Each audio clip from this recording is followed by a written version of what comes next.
Welcome to episode 11 of Media Conversations with Malik Cooper. I'm your host, Malik Cooper, and today I'm joined by basketball play-by-play announcer for Rock Hill's very own Winthrop Eagles, Dave Friedman. On this episode, we go over how Dave's role as a sports information director has changed in the modern era, his role in creating the sports journalism course at Winthrop, and the traits and habits aspiring broadcasters need in order to be successful. But first, let's start with how he ingratiated himself with the Rock Hill community.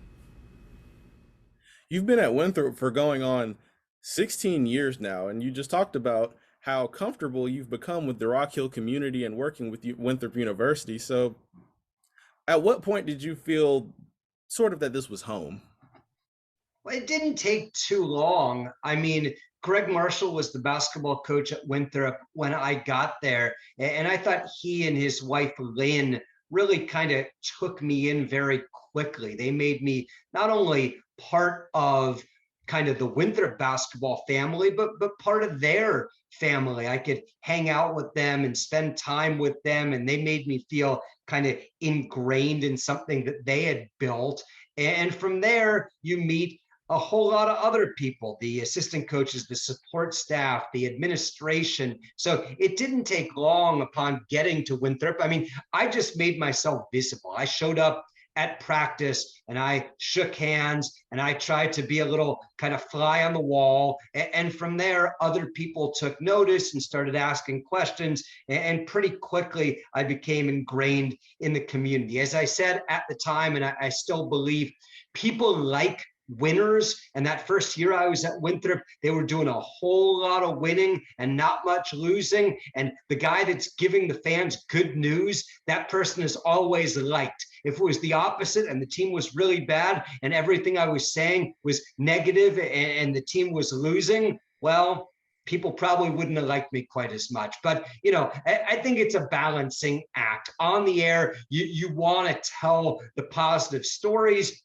You want to convey the things that you're able to see in practice and tell the things that that other people don't know. But you also understand that everyone is working really, really hard. They're putting their best foot forward. They're trying their best to succeed. And you want to tell that story. That said, you can't lie to the audience. That first year I was there, I think they went 29-5 and beat Notre Dame in the NCAA tournament. So everyone was very, very happy with the story we were telling.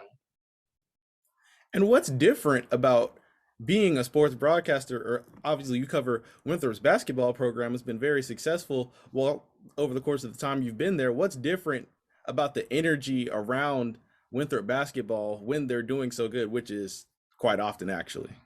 I think the difference is the middle of the season and the end of the season. Everyone starts the year with a blank slate and is really excited and eager for the year. And this is going to be the year. And then you go through the non-conference schedule, and particularly when you're a low major like Winthrop, that often can mean losing as many or more games than you win. But you have to remember, you're playing teams with much, much larger budgets and resources. And then you get into league play, and that's where you really learn, are we better than our opponents? Are we the same as the schools our size, or are we worse? And you get about a month into that, about the end of January, and everyone has a pretty reasonable idea of where they fit in the grand scheme of things. And it's at that point that you see some teams really come together and really focus and bear down. And you see other teams that are going, man, we lost on Tuesday, we lost on Saturday, we lost on Wednesday, and they kind of put their head between their legs and get ready for the off season. Winthrop has done a great job for a long time of being one of the better teams within their league, which means when the real money is on the line, when the games get really important, they tend to be pretty focused and ready to roll. Your career as a broadcaster has brought you to many different places around the Rock Hill area. You've worked for so many different schools and organizations. I was wondering what the balance is like for you with trying to get as much work as possible to advance your career, and then also, just keeping some time for yourself, because you do, like I said, work for so many different schools and organizations in this area. I don't think there's any difference in if you have one full-time job where you have a whole lot of different duties and responsibilities, or you have 6 different jobs and you do stuff for all these different people. Being organized and efficient is vital to kind of preserving your work-life balance. If you have, 10 things that need to happen during a week, as opposed to just kind of starting one and then not finishing it and moving on to another, you need a plan.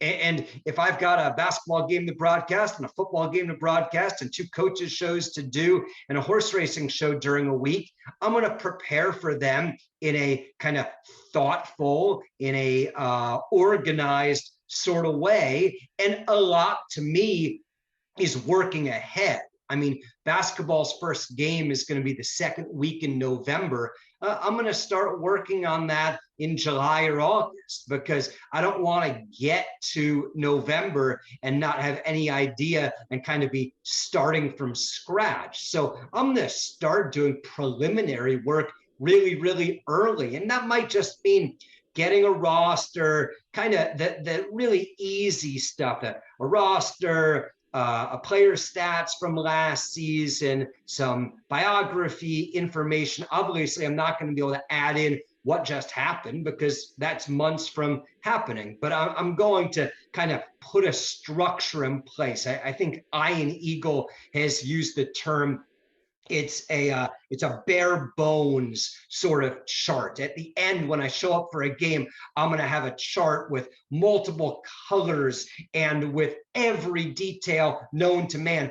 Ian Eagle calls it a skeleton. I'm going to work on my skeleton a couple months in advance so that when the game is a week or 2 away, I've got a base to grow from. And it's the same thing with anything. If I'm handicapping horse races, I work twice a week for the horse racing radio network. That's Thursdays and Fridays. Well, I'm not going to pick up the daily racing form an hour before and figure out who's going to win all those races. Then I can get that 3, 4, 5 days in advance. And each race is going to take you maybe 15 or 20 minutes to look at. Well, during pregnant pauses, during the day and during the week, I can look at a race here and look at a race there. I can take an hour out of my calendar and knock out several of them.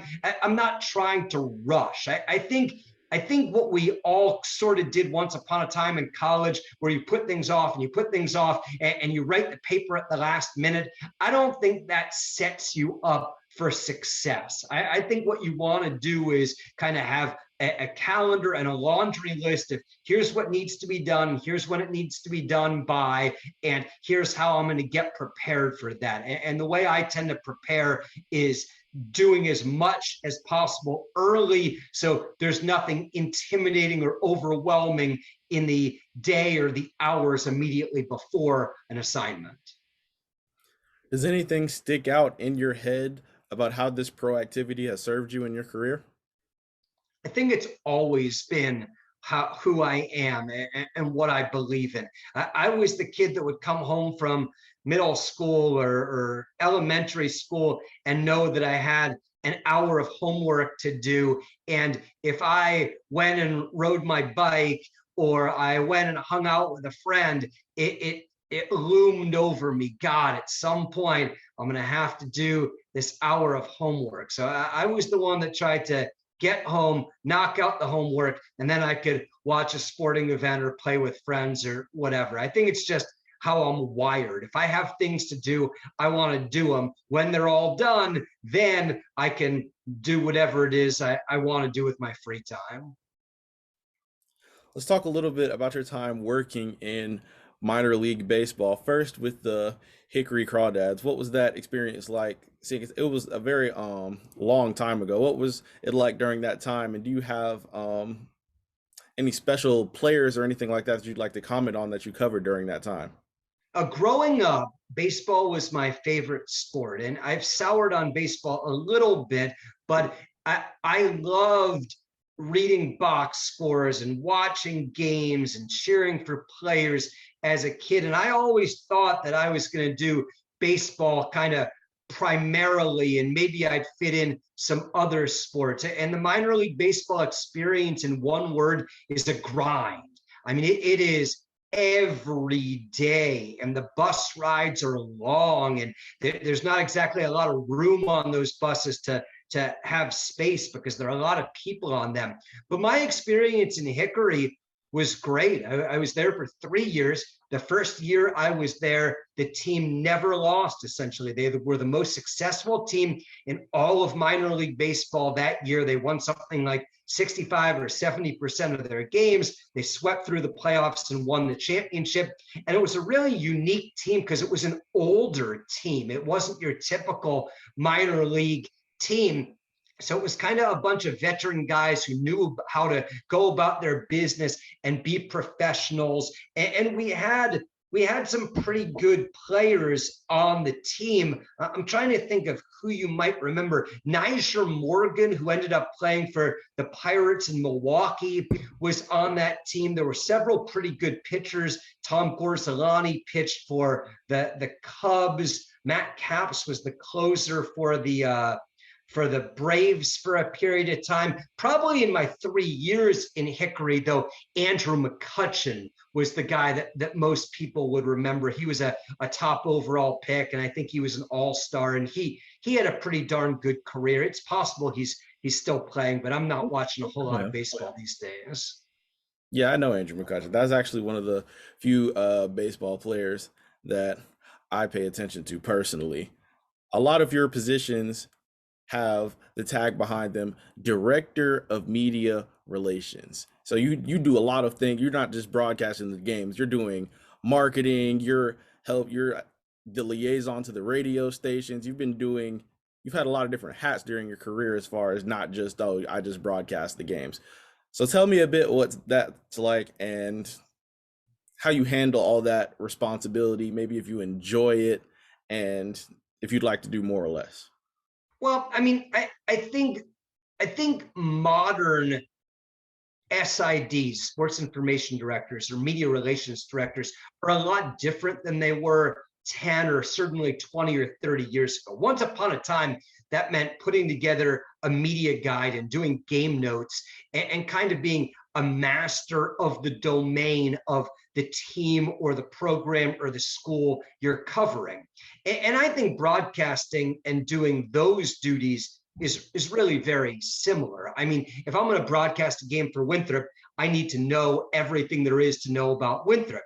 And if I'm also the sports information director, I am uncovering everything there is to know about Winthrop. So they really go hand in hand. Now, in 2022, those jobs have changed a great deal. There's social and digital media. There is production of content. And like you said, there's marketing, there's a sales dynamic. So the things that I have done have evolved a great deal over the years. When I was in Hickory, I was kind of a more traditional media relations director. I did the media guide, I did the game notes, any media requests we got, I fielded those, I helped arrange those interviews or whatever it is that the media was looking for. But today, with like my Winthrop stuff, I mean, Mike Pacheco, my broadcast partner, who is absolutely fantastic, he and I are a production company. We broadcast the games on the radio, we do the play-by-play, but we also produce videos, we do podcasts, we produce all of what I call companion content to go along with our play-by-play that engages fans. Hopefully it's entertaining, hopefully it's buzzworthy, hopefully it's informative, sometimes it's fun or funny, hopefully it's a good ambassador for the program, and ultimately, and I think it does do this, it makes people pay more attention, which hopefully leads to more people buying tickets and more people buying t-shirts like the one you're wearing. Oh, of course, yes. Winthrop University on top. I am a student now. The way you described it just makes the job seem so, the fan experience seems so intrinsic. The way you're trying to get content out to people and having your audience of Winthrop fans and maybe even just citizens of Rock Hill, how to reach them with social media and different content. Is that a bit different than like you were talking about 20 years? Is that what you were trying to encapsulate with how the job is different now with how you're trying to reach people? Yeah, I mean, when there was no social media, there was no digital media videos. There was no YouTube, there was no Facebook, there was no Instagram, there was no Twitter. So the job was very, very different. Now, as a Winthrop radio person, it's more than radio. It's the internet, it's social and digital media, it's engagement, it's all of those sort of things. And I'm really proud of the work that Mike and I have done. It was about 5 years ago we got together with then athletic director Ken Halpin and some of the senior staff in the Winthrop athletic department. And I pitched it. I said, Mike has done women's basketball on the radio for a long time. He does a great job. I think we should take him off of that. I think he should come on the road with me for men's basketball, and we should produce all of this extra content. And I think it's in the best interest of our fans and of our university and of our department. I think it can be monetized. I think it can be interesting. I think it can be fun. And I think it can be unique and set us apart. And I'm very pleased that Dr. Halpin went along with that plan, and Mike absolutely dove in and is all in to put Winthrop first and to tell the stories. And quite frankly, we're really good friends and we have a great time doing it. So you're actually from Northern California. What is it that got you to the other side of the United States? And was it growing up there that caused your love of baseball, maybe paying attention to the teams there? Well, we'll start with the beginning. I mean, in Northern California, we have in the Bay Area, the A's and the Giants. So yeah, there's kind of baseball constantly. Always one of those teams is at home. So over the summer, I mean, I got my driver's license specifically so I could go to games. So I could drive to an A's game or drive to a Giants game and take a little tape recorder and broadcast the game because I knew this is what I wanted to do. So having Major League Baseball around and accessible was a big part of it. I left the Bay Area when I went to college because I wanted to be a sports announcer, and Syracuse University has for a very long time had the best broadcasting program in the country. So whether it's Marv Albert or Ian Eagle or Bob Costas or Mike Tirico, there are a million kind of broadcasters that have been extremely successful that went to Syracuse. I was talking to one of them on the phone yesterday. I got an email from a buddy of mine this morning, and it's a who's who list of people that do the biggest events. So I went to Syracuse, which is 3,000 miles away from the Bay Area. And from there, you just look for jobs. And I mean, I think if you limit yourself to one region or one area, you might pass up an amazing opportunity. So when I graduated from school, I was just looking for the best opportunity I could find. I was very fortunate to have a few different places I could go, but Charlotte was the largest market and I thought was the best opportunity. And by moving to Charlotte, as it would happen, I met people that could help me get the job in Hickory and help me get the job eventually at Winthrop. And what was it that prompted you to go back to school once you were at Winthrop University working to get a master's in liberal arts? You know, I have a really good friend named Rich Cellini, who people may or may not know. He used to broadcast a national college football game of the week. He's currently the voice of the men's basketball team at Cal Berkeley. And Rich has made his livelihood being a professor. He works at the University of San Francisco and he teaches in sports management. And then he also flies to LA and he teaches sports management classes down in Southern California through USF. And Rich always urged me when the opportunity was available to try to continue to study. And when I interviewed for the job at Winthrop, I said, I really hope I get this opportunity. I think I'm a good fit for the role. And if I am fortunate to get a chance, if you offer me the job, I hope that you'll throw in a master's degree. I would like to go back to school. I think that would be valuable in a handful of different ways. One way that I think that's really beneficial is if you only hang out around athletics all the time, you don't really know the full university. You don't become ingrained in the culture. You don't know the professors and the academic buildings and the president and things like that as well. So I thought that was really helpful. I thought being a student would be helpful because I could relate to other students, and I think it's a really, really good idea to try to learn throughout your life. I mean, there's never a time when you know everything you're going to know. You should continue to be curious and interested. I mean, the classes that I took at Winthrop and the MLA program is brilliant because you take 4 classes that are all about thinking, the way we think and the process in which we think. But the other 7 courses you take, you get to pick. They're any upper level courses you're interested in. So I took a class on the Northern Irish conflict, essentially the Catholics versus the Protestants and everything that's gone on for all those years in Ireland. And it was so interesting. Then I took a class on the history of South Carolina, which really kind of teaches you about the place that you live and work and all of that. And I think getting a degree and taking classes is just a great way to continue your maturation as an adult. And I really enjoyed it. When did you become an adjunct professor of mass communications at Winthrop University, and what has that experience been like after you just talked about trying to learn your entire life, how you're never done learning? Yeah, it dovetails with the Master's in Liberal Arts I got at Winthrop.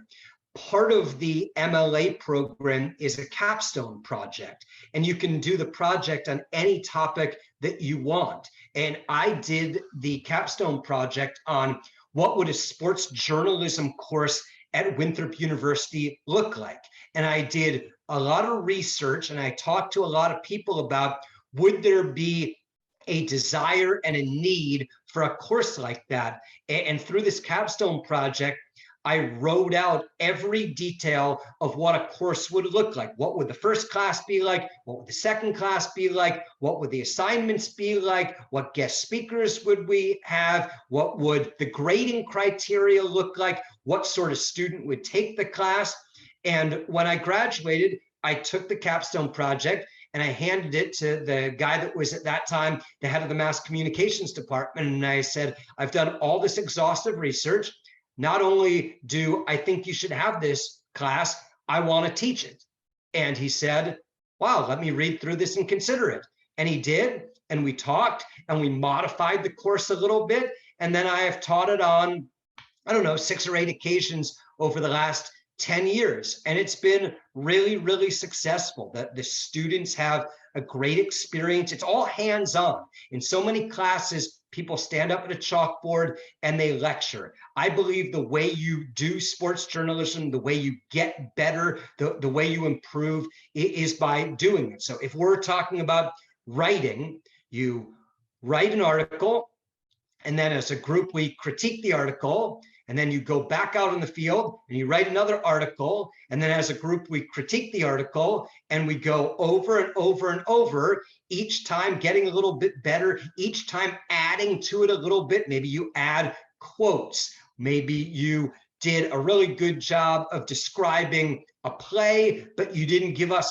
context to it. And as the semester goes along, you write, you interact with people in the business, your peers, discuss the things you're doing. And by the end, you can take what you're writing in the course and pretty easily get an entry-level job or use it as a portfolio type piece as you try to get into grad school or work for an internship or something like that. What year was it that you actually got this course created? Oh boy, now you have to, I have to think back to what year did I graduate and how much longer did it take? I mean, I've been at Winthrop 16 years. I started classes almost right away. It took me maybe 3 years because I took most of my classes in the summer to graduate. And then we probably started teaching the class maybe a couple of years after that. So it's probably been about 10 years ago we started doing this, something like that. And it is so important to have a sports journalism course, in my opinion, for people like me who just grow up and their dream is literally just to broadcast sports, or people like you, that's what you went to Syracuse for. So I mean, I think it's great that you started that. And yeah, just thank you for from all the students like me who grow up and live in the Rock Hill area specifically and want to go into this field. Yeah, well, I think you're doing everything right. I mean, what we teach in the course is really two things: reps and networking. So if you want to be a broadcaster, you need to broadcast games. If you want to be a play-by-play guy, go sit in the stands talking to a tape recorder or talking to your phone.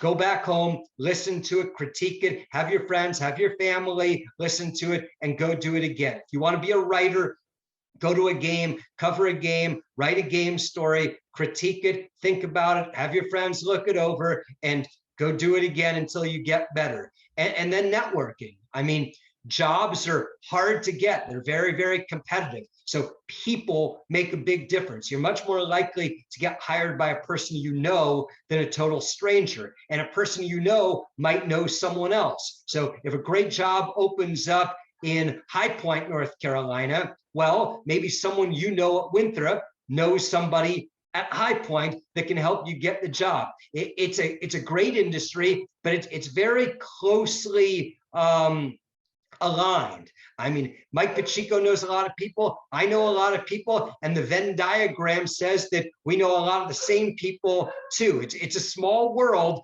and you want to begin to get those contacts and make those connections. After creating that sports journalism program for Winthrop University and talking about how reps are one of the most important things that you would suggest when coaching up younger broadcast professionals or aspiring broadcast professionals, what would you say to someone like me who sort of wants to work behind the scenes producing games and live events or even studio shows at that? I'd say to do it.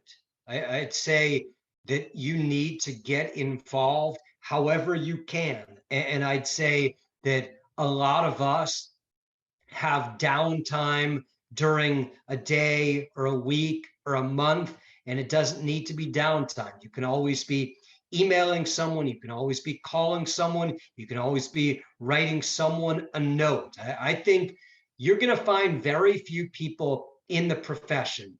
If you reach out and you don't ask for a job, but you ask for advice, you ask to hear their story, you ask to follow them around for a day to kind of understand what it is they do, not a lot of people are going to say no. We've all needed help to get to where we are. There have been people that have made a difference, whether it be in our performance or just kind of opening a door, giving us an opportunity. And I think those are the ways that you work your way into the business. I mean, there are plenty of Winthrop alums. There are plenty of people in the Charlotte market who are happy to help, whether it be at CN2 in Rock Hill, or whether it be at WRHI in Rock Hill, or whether it be one of the TV stations in Charlotte or in Columbia. I would be making contacts with all of those people. And if you email 10 of them and follow up with 7 of them, even if only 2 of them say, yeah, come on down, let's grab lunch, or follow me around for a day, or let's talk on the phone, that's 2 contacts that you didn't previously had.